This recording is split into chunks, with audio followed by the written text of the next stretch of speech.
Hello and welcome to a brand new episode of my Spotlight series. This week's guest is a GT driver who's been competing across the globe and driving some awesome cars. He's raced in the Bathurst 12 Hours last year and has some exciting racing coming this way this year and next. I'm talking, of course, about Cedric Sbirrazzuoli. We caught up recently to chat about his career so far, what's left on his racing bucket list, and much more. I hope you enjoy our conversation.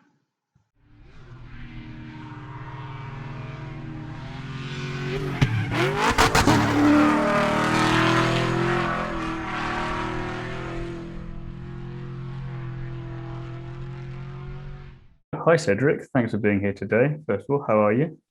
Hi, pretty good, thank you. So, a question I like to start off asking everyone in the world of motorsport is what got you into it in the first place? Being born and raised in Monaco with the Grand Prix, first of all, I think I was I had my foot in the plate already. And then I wanted to try it. I went go-karting, and then I just, fell in love with the sport, and I've been in it ever since. So then, for those who don't know this particular area of motorsport so well, give us a crash course on what kind of racing is that you do. I'm doing GT racing. So, in other words, like the cars that are racing in Le Mans 24 hours, for example, not the prototypes, but the GT cars. So, what is it about this style of racing that you fell in love with particularly? Because again, plenty of different varieties out there. I'd say mainly the speed, the adrenaline, the competition spirit as well. So all that together, I've done a lot of different sports in my life, but this is the one that really got me addicted. And also, like most people don't know and don't expect motorsport to be physically so difficult. But in the end, like it requires a very intense preparation, and it gets really hot in the car. Physically, it's a tough sport, so a lot of training. So it kind of worked out because then I can do a lot of different sport to train for the main sports. So yeah, I like all of that. What are your favorite other non-racing sports that you used as the training?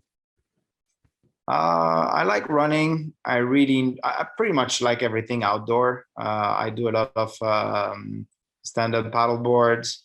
I like rock climbing, running. So Again, I I can don't picture all of this happening in Monaco, so it's all very exactly, nicely timed for it. exactly. I'm not a big fan of cycling, to be honest. I know every race car driver cycles, but I don't. But yeah, I like a lot being outdoors.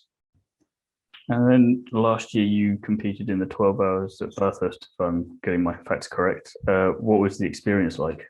So Bathurst for me has always been a dream. Always wanted to do it, and then I had that opportunity back in November 2019, where a team asked me if I wanted to come uh, test the car because they were selecting drivers for the 12 hours.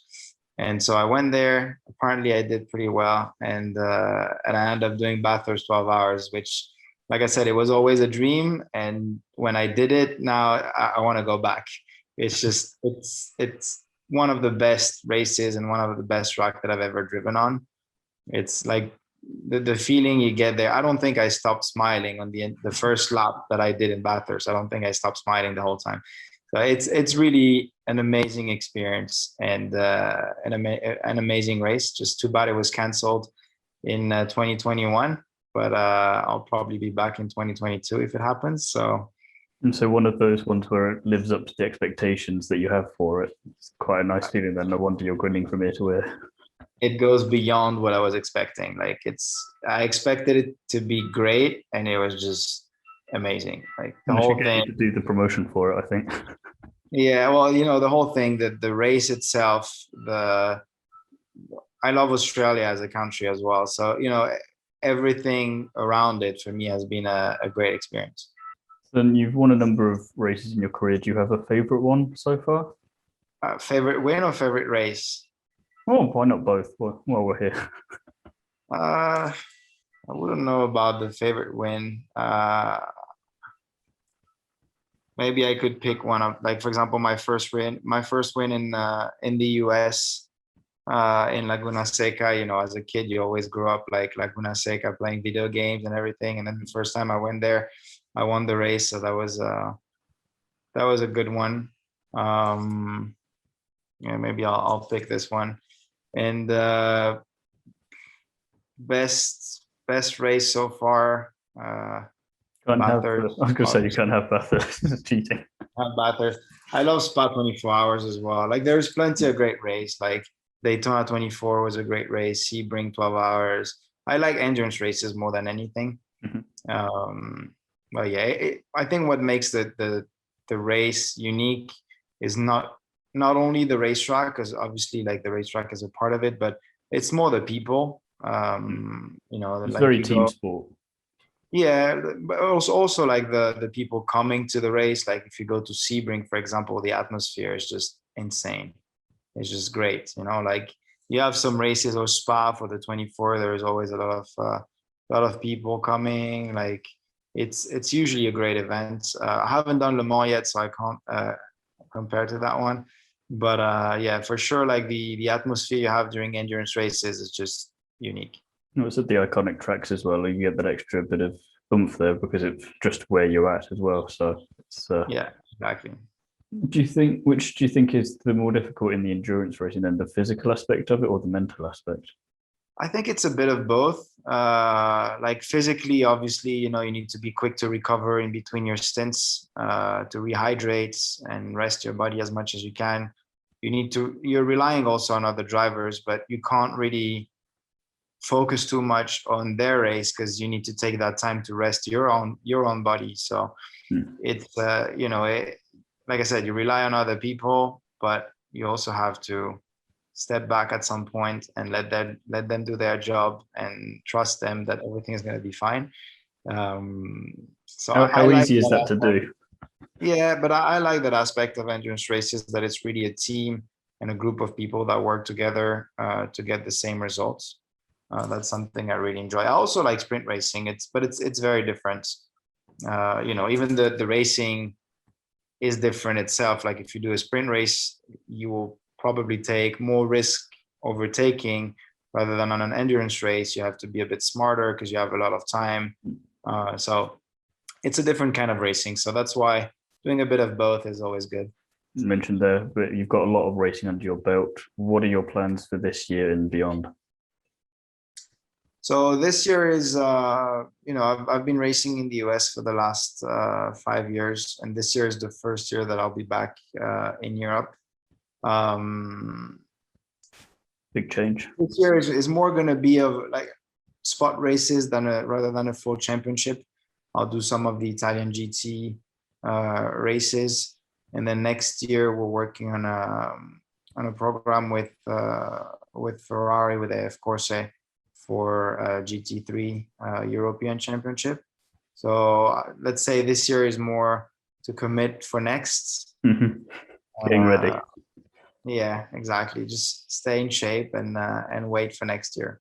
What's your favorite car that you've driven so far?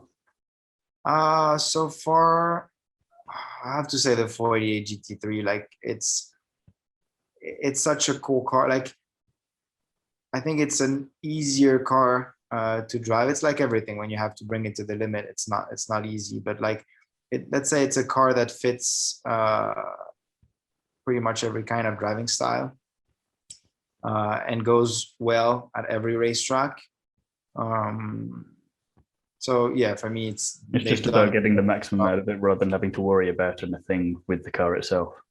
Yeah, like it's, and also like if you look at on a gentleman driver standpoint, because I've done a lot of pro-am categories in the last years, I think it's a car that is easier to drive for them. Like it's more stable, and like I said, it fits to every single racetrack.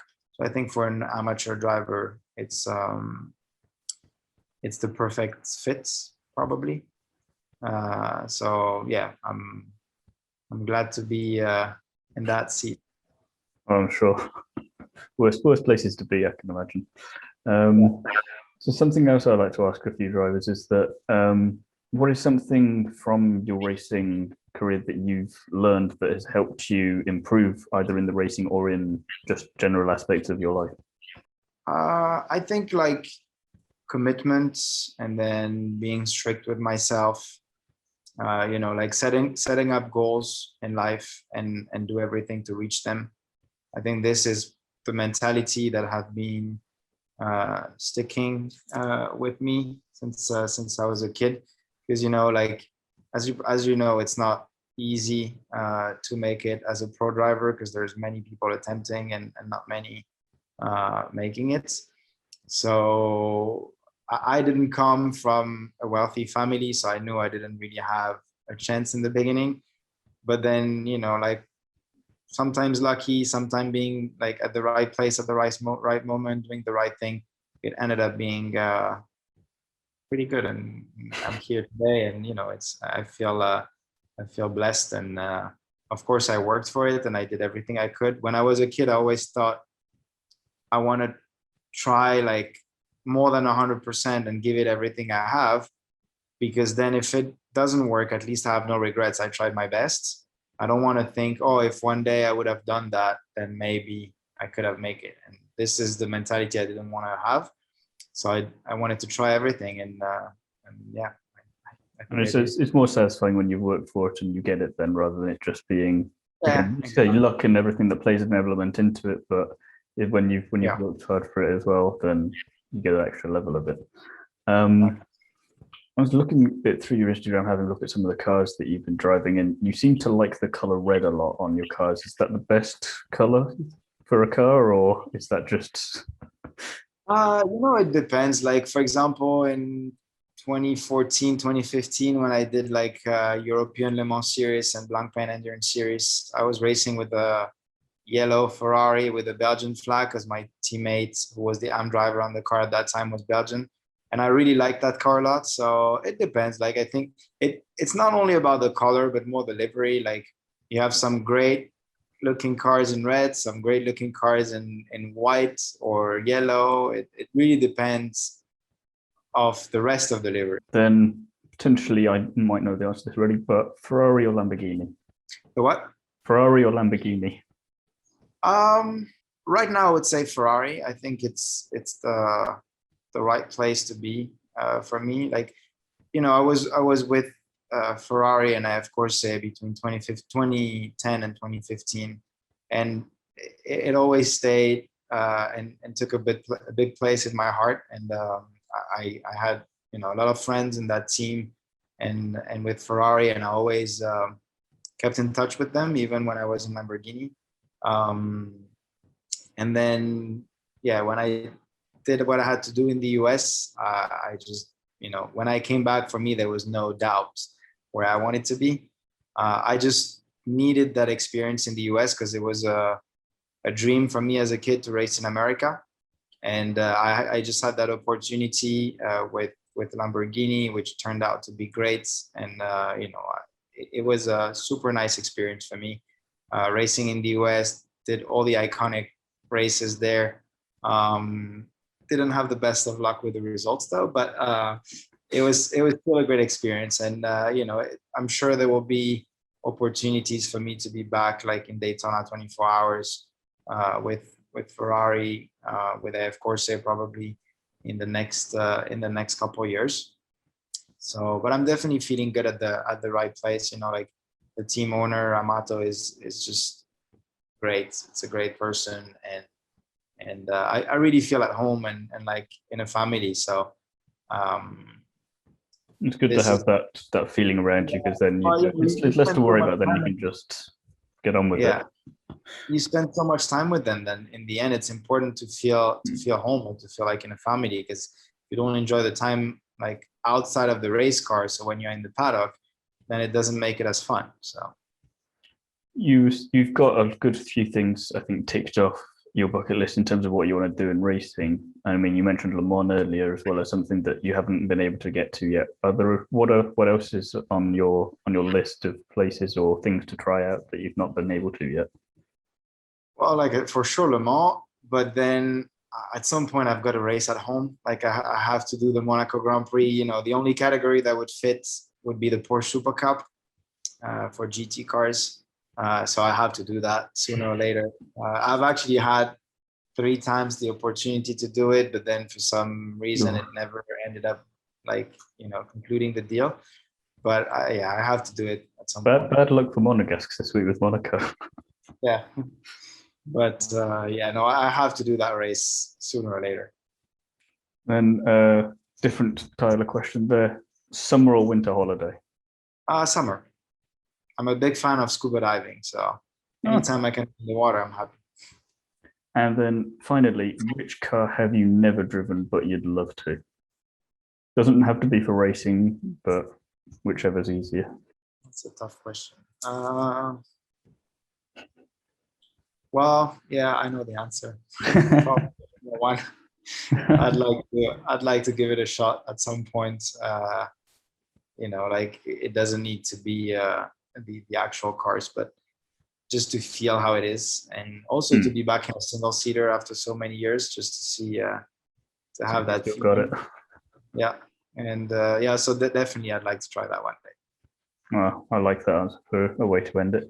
I appreciate your time here today. So thanks for being here, and wish you best of luck with everything you're going to be doing this year, and especially for next year. Well, thank you so much, and